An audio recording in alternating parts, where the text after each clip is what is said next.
Il y a 2 ans, je gagnais 1800 € par mois. Aujourd'hui, je gagne 2200 €. Mais voilà le truc.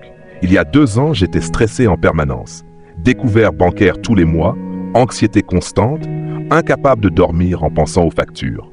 Aujourd'hui, 0 stress financier, 0 découvert. J'économise 400 € par mois.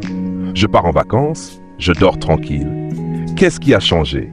Pas mon salaire. Il a augmenté de 400 €, mais j'économise 400 €.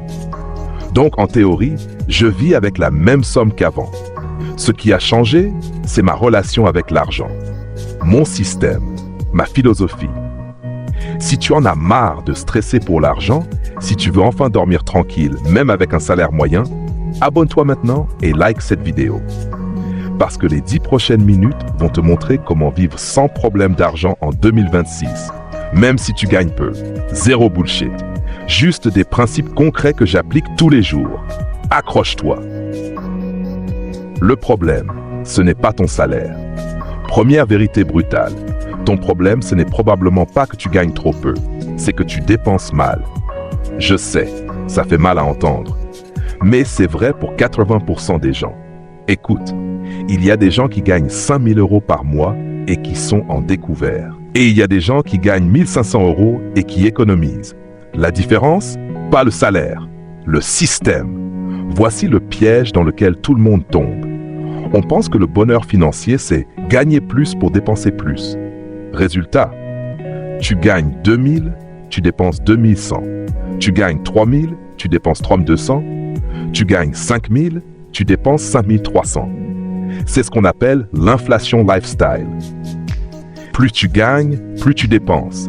Et tu es toujours à sec. La vraie liberté financière, c'est pas gagner beaucoup. C'est avoir un écart entre ce que tu gagnes et ce dont tu as besoin. Si tu gagnes 2000 et que tu as besoin de 1500 pour être heureux, tu es libre. Si tu gagnes 5000 et que tu as besoin de 5500 pour être heureux, tu es esclave. Alors on va construire ensemble le système qui te permet de vivre bien, même avec peu. Principe 1, la règle des 50-30-20. Adapté. Voici le premier système concret. La règle 50-30-20, mais version 2026, adaptée à la vraie vie. 50%, les besoins essentiels. Loyer, courses, factures, transport, assurance. Les trucs que tu peux pas couper. Si ces dépenses dépassent 50% de ton salaire, t'as un problème. Tu vis au-dessus de tes moyens structurellement. 30%, la vie, le truc qu'on oublie, resto, sorties, loisirs, vêtements, petits plaisirs, c'est pas du gaspillage, c'est essentiel. Parce que si tu te prives de tout, tu craques et tu dépenses tout d'un coup. Mais c'est limité à 30%, pas plus. 20%, épargne et projet. Minimum 20% de ton salaire part en épargne. Mais j'ai pas les moyens. Si, tu as les moyens. Parce que l'épargne, c'est pas ce qui reste à la fin du mois. C'est ce que tu mets de côté en premier. Le jour où tu reçois ton salaire, tu vires automatiquement 20% sur un compte épargne. Puis tu vises avec le reste. Exemple concret, tu gagnes 2000 € net. Jour de paie, 400 €, compte épargne, virement automatique, il te reste 1600 € pour le mois. Sur ces 1600 €, 1000 € max pour les besoins, loyer, courses, factures, 600 € pour la vie, sortie, plaisir, loisirs. Tu respectes ça pendant 6 mois et tu auras 2400 € d'épargne, sans effort, automatiquement. Principe 2. Arrête d'acheter du bonheur. Voici une vérité que personne ne te dit. 90% de tes achats ne te rendent pas plus heureux. Vraiment pas. Tu achètes parce que tu t'ennuies, parce que tu es stressé, parce que tu scrolles et que tu vois des pubs, pas parce que tu en as besoin. Exercice concret. Fais-le vraiment. Regarde ton relevé bancaire du mois dernier. Toutes tes dépenses. Pour chacune, pose-toi la question. Est-ce que cet achat m'a rendu plus heureux 2 semaines après? Le resto avec tes potes? Probablement oui, tu t'en souviens. Tu as créé un moment. Le t-shirt acheté sur un coup de tête? Probablement non. Tu l'as porté une fois. Il traîne dans ton placard. L'abonnement à ce truc que tu utilises jamais? Non. Tu avais oublié que tu payais ça. Le shopping therapy un samedi après-midi? Non. Sur le moment, oui, mais après, tu culpabilises. Résultat, 50 à 70% de tes achats sont des achats émotionnels qui ne te rendent pas heureux. La règle des 48 heures avant tout achat non essentiel au-dessus de 50 €, attends 48 heures. Note l'objet, note le prix. Attends. Dans 70% des cas, tu ne l'achèteras plus. Parce que l'envie était impulsive, pas réelle. Et tu viens d'économiser ces 70%. Principe 3. Automatise tout pour ne plus réfléchir. Voici le secret que les gens riches appliquent et que personne ne t'enseigne. Ils automatisent leurs finances.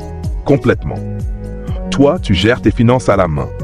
Chaque mois, tu vois comment ça se passe. Tu espères qu'il reste quelque chose à la fin. Résultat, il ne reste jamais rien. La méthode automatique. Jour de paie. 20% compte épargne, virement automatique. 10% compte projet, vacances, gros achats, etc. Le reste, compte courant pour vivre. Toutes tes factures fixes, prélèvement automatique le même jour, loyer, électricité, internet, assurance, abonnement. Tout sort le même jour, automatiquement. Comme ça, tu sais exactement combien il te reste pour vivre. Résultat, ton cerveau ne gère plus rien. Tout automatique. Tu ne peux plus oublier d'épargner. Tu ne peux plus accidentellement dépenser l'argent du loyer. Le système tourne tout seul. C'est ce que j'ai mis en place il y a 2 ans. Et depuis, zéro stress financier. Principe 4. Investis sur toi avant d'investir en bourse. Tout le monde te dit, investis en bourse, crypto, immobilier. Ok. Mais avant ça, investis sur toi. Pourquoi? Parce que ton meilleur investissement, c'est augmenter ta capacité à gagner de l'argent. Exemple concret. Tu as 500 € de côté. Tu peux, option A, les mettre en bourse. Rendement moyen, 7% par an. Dans un an, tu as gagné 35 €. Option B, investir dans une formation qui améliore tes compétences professionnelles. Résultat, négocier une augmentation de 200 € au mois. Dans un an, tu as gagné 2400 €. Tu vois la différence?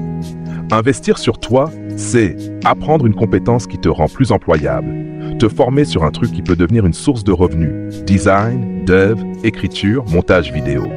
Améliorer ta santé, parce qu'être malade coûte cher. Développer ton réseau professionnel.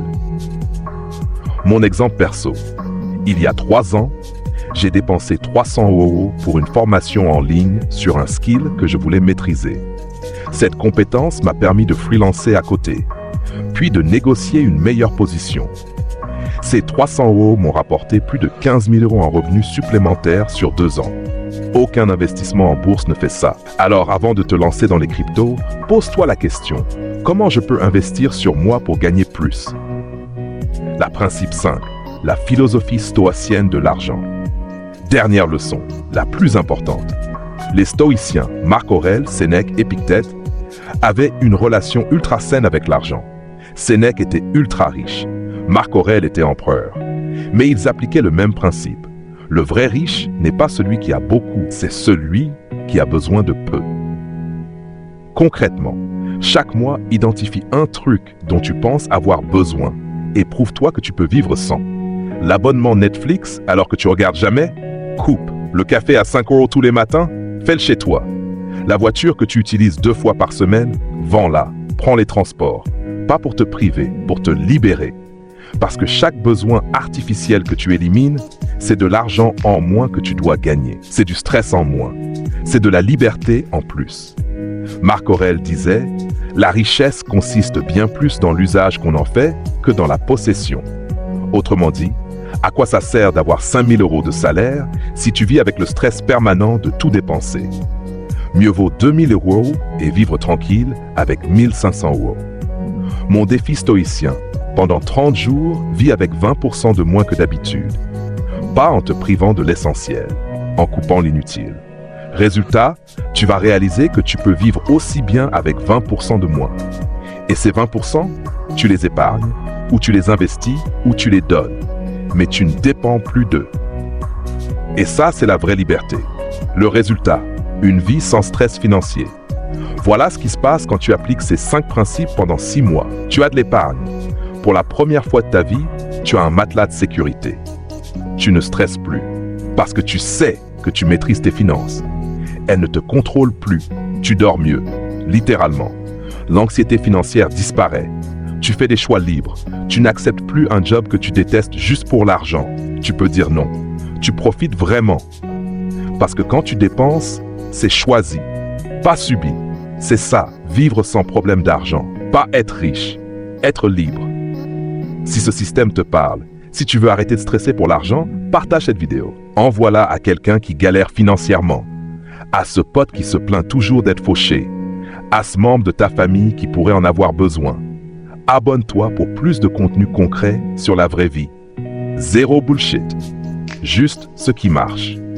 Le bouton rouge est en dessous et dans les commentaires écris un truc. Quel est le premier principe que tu vas appliquer dès ce mois-ci? Le 50-30-20? L'automatisation? La règle des 48 heures? L'investissement sur toi? Le défi stoïcien? Écris-le. Engage-toi publiquement. Parce que l'écrire, c'est déjà commencer à le faire. Vivre sans problème d'argent, c'est possible. Même si tu gagnes peu. Il suffit juste de changer le système.